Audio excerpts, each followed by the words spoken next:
안녕하세요. 매일의 통독으로 함께 하시는 할렐루야 교회 성도 여러분, 오늘도 새날을 주신 하나님을 찬양합니다. 날마다 말씀을 통해서 하나님의 마음에 더욱 깊이 나아가시는 그런 하루하루 되시기를 축복합니다. 오늘은 예레미야 애가서의 가장 마지막 페이지인 4장에서 5장의 말씀을 읽는 날입니다. 이 예레미야 애가서는 그 이름처럼 참 어둡고 슬픈 노래이지요. 예레미야 선지자는 하나님의 말씀을 받아 이제 유다 백성을 향한 하나님의 인내와 또 자비가 멈추게 될 것이고 그들에게 형벌이 있을 것이라고 예언하였습니다. 결론은 바벨론이 쳐들어올 것이라는 것이었지요. 그러니 바벨론에 순순히 그냥 끌려가라는 것입니다. 그렇게 되면 70년의 시간이 지나 하나님의 그 벌이 끝난다고 예언하였습니다. 하지만 이런 예레미야의 예언과 달리 거짓 선지자들과 지도자들은 평안하다, 또 안전하다 하면서 이 선지자의 메시지를 듣지 않았습니다. 결국 유다가 바벨론에 의해서 초토화되고 이 모습을 목격한 예레미야는 오늘 본문에서 슬픈 애가를 부르는 것입니다. 오늘 말씀 애가서 4장에는 예레미야가 당시에 목격한 끔찍한 상황이 보여지고 5장에는 이 모습을 본 후에 하나님께 간절히 민족의 회복을 간구하는 내용이 담겨 있습니다. 오늘 말씀을 읽으며 진정 우리에게 하나님을 경외하는 마음이 있는지 한번 돌아보는 시간이 되기를 바랍니다. 그리고 우리를 향한 그 하나님의 애타는 마음도 전달되는 시간이 되기를 기도합니다. 먼저 애가서 4장은 크게 네 부분으로 나눌 수 있습니다. 예루살렘의 고난, 그리고 예루살렘의 종교 지도자들에 대한 하나님의 형벌, 예루살렘의 원수들의 능력, 그리고 예루살렘의 고난 종식입니다.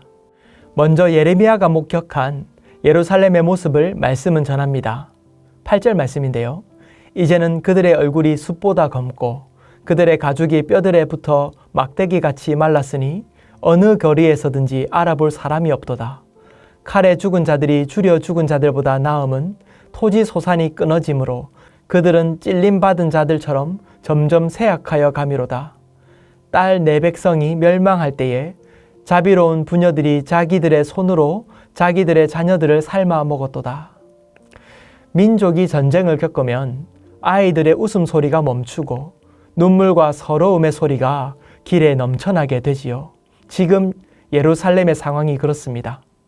예레미야는 민족이 겪는 이 전쟁의 아픔을 아이들이 겪는 고난을 통해 보여주고 있습니다.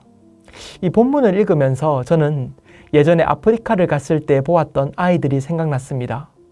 그 선교를 갔을 때에 그곳에서 먹지 못해 피골이 상접한 아이들의 모습을 보며 참 얼마나 마음이 아팠는지 모릅니다. 배고픔과 가난은 한창 꿈을 키워나가야 할 아이들의 소망마저 앗아가서 아이들이 길거리에 나와 구걸하며 길거리를 헤매는 그러한 모습을 보게 되었지요. 그 모습을 보며 이것이 아프리카의 현실이구나 라고 마음속 깊이 다가왔었습니다. 이처럼 이 아이들의 모습은 그 현실을 잘 느끼게 하는 것입니다. 본문은 이스라엘 백성이 처한 끔찍한 상황을 이 아이들의 모습을 통해 느끼게 해줍니다. 본문은 한 발 더 나아가는데요. 이 아이들이 배가 고프면 이 아이들의 입에 밥을 넣어주는 것이 부모의 마음일진데 이 말씀은 부모가 배고픔을 이기지 못하고 자녀들을 삶아 먹었다고 그렇게 말합니다. 참 놀랍지요. 인간성의 말살인 것입니다. 민족을 위해서 예언하고 기도하였던 이 예레미야가 이 처절한 모습을 보면서 얼마나 마음이 무너져 내렸겠습니까? 그래서 그는 이 애가를 부르는 것입니다. 이 4장 11절부터는 하나님이 예루살렘의 종교 지도자들을 벌하십니다. 지도자들의 잘못으로 이처럼 끔찍한 일이 벌어진 것에 하나님이 진노하시며 말씀은 이렇게 전합니다. 여호와께서 그의 분을 내시며 그의 맹렬한 진노를 쏟으시며 시온에 불을 지르사 그 터를 사르셨도다. 어리석은 지도자들이 하나님의 말씀을 듣지 않아 이 같은 일이 벌어진 것입니다. 이에 하나님은 진노하시지요. 이 부분에서 하나님의 마음을 알고 하나님을 이 말씀을 전해야 하는 종교 지도자가 얼마나 중요한지를 우리는 보게 됩니다. 바른 분별력이 있어야 하고 말씀에 비추어 하나님의 마음을 온전하게 전해야 하는 것이지요. 우리는 이 말씀을 읽으며 한국교회와 지도자들을 위해 기도해야 되는 것을 느끼게 됩니다. 교회가 바로 서야 나라가 바로 서게 됩니다.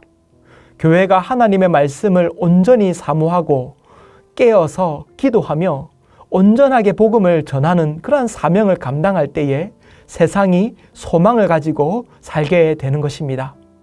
하나님의 말씀과 교회에 세상에 소망이 있는 줄 믿습니다.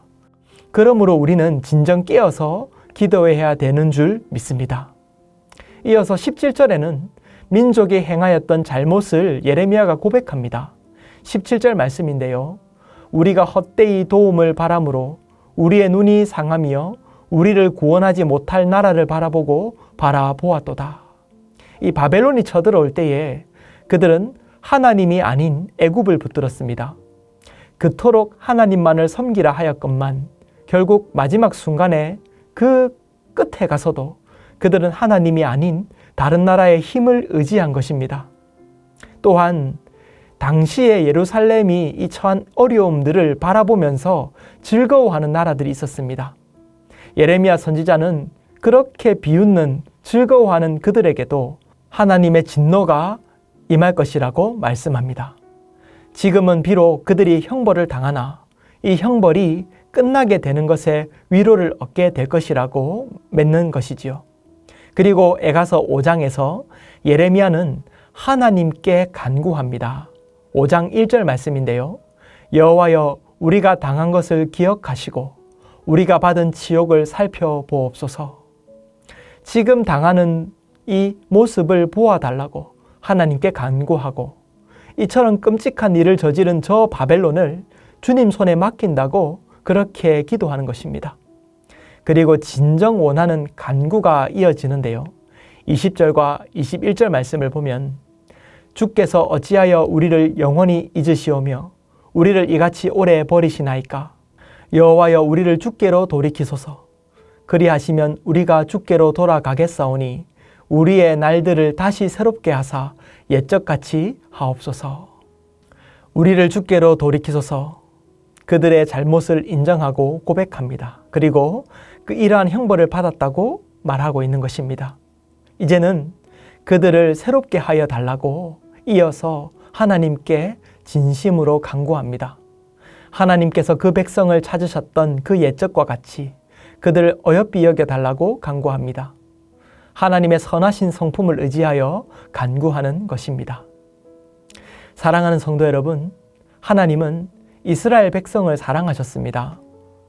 그들과 언약을 맺었고 또 그들과 함께하길 원하셨습니다.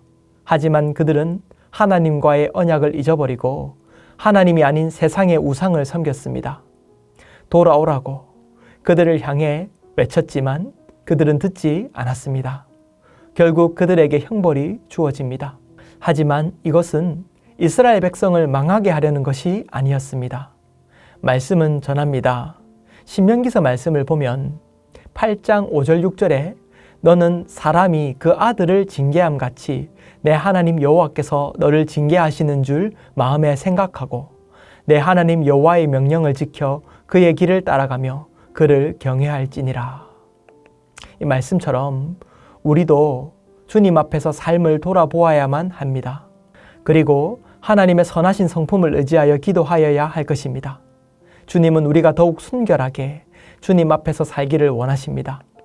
하나님을 놓치지 않고 늘 하나님을 경외하며 주님을 따르는 귀한 성도님들 되시기를 축복합니다. 오늘은 예레미야 에가의 이 4장과 5장을 읽으며 그 속에 담긴 하나님의 뜻을 살펴보았습니다. 오늘도 주신 말씀을 읽으며 내가 받은 은혜의 말씀 한 구절을 매일의 노트에 적어보는 그러한 하루 되시면 좋겠습니다. 기도하겠습니다. 사랑하는 하나님 아버지, 어려운 시대에 주님의 말씀을 붙들었던 예레미야를 생각합니다. 주님의 말씀 앞에 온전히 서는 우리가 되게 하여 주시고 우리의 삶에 잘못된 것을 바로잡아 다시 주님의 길을 걷는 우리가 되게 하여 주시옵소서. 예수님 이름으로 기도합니다. 아멘.